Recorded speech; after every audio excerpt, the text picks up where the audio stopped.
അൻവർ പുതിയ പാർട്ടി രൂപീകരിച്ചു. നമസ്കാരം, കൊട്ടാരക്കര മീഡിയയിലേക്ക് സ്വാഗതം. പി.വി. അൻവർ എം.എൽ.എ പുതിയ പാർട്ടി രൂപീകരിച്ചു. ഡെമോക്രാറ്റിക് മൂവ്മെന്റ് ഓഫ് കേരള എന്നാണ് പാർട്ടിക്ക് പേരിട്ടിരിക്കുന്നത്. ഇന്ന് മഞ്ചേരിയിൽ വെച്ച് പാർട്ടി പ്രഖ്യാപനമുണ്ടാകും. DMK-യുടെ ഒരു കക്ഷിയായി അൻവറിന്റെ പാർട്ടി കേരളത്തിൽ പ്രവർത്തിച്ചേക്കുമെന്ന് സൂചനയുണ്ട്. വൈകിട്ട് 6 മണിക്കാണ് മഞ്ചേരിയിൽ വെച്ച് അൻവർ വിളിച്ച പൊതുസമ്മേളനം നടക്കുന്നത്. സമ്മേളനത്തിൽ 1 ലക്ഷം പേർ പങ്കെടുക്കുമെന്നാണ് പ്രതീക്ഷിക്കപ്പെടുന്നത്. ഒരു മതേതര പാർട്ടിയായിരിക്കും പുതിയ പാർട്ടി എന്നാണ് പി.വി. അൻവർ പറഞ്ഞത്.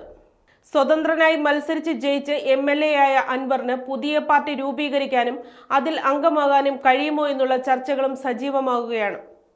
ഭരണഘടനയുടെ 10ാം ഷെഡ്യൂളിലാണ് നിയമസഭാ പാർലമെന്റ് അംഗങ്ങളുടെ അയോഗ്യതയെക്കുറിച്ച് പറയുന്നത്. ഒരാൾ ഏതെങ്കിലും രാഷ്ട്രീയ പാർട്ടിയുടെ സ്ഥാനാർത്ഥിയായി അല്ലാതെ തിരഞ്ഞെടുക്കപ്പെടുകയും തെരഞ്ഞെടുപ്പിന് ശേഷം ഏതെങ്കിലും പാർട്ടിയിൽ ചേരുകയും ചെയ്താൽ അയാൾക്ക് സഭാംഗമായി തുടരാനുള്ള യോഗ്യത നഷ്ടപ്പെടും എന്നാണ് ഇതിൽ പറയുന്നത്. ഇതുപ്രകാരം പുതിയ പാർട്ടി രൂപീകരിച്ച് അതിൽ അംഗമായാൽ പി.വി. അൻവർ അയോഗ്യനാക്കപ്പെടും.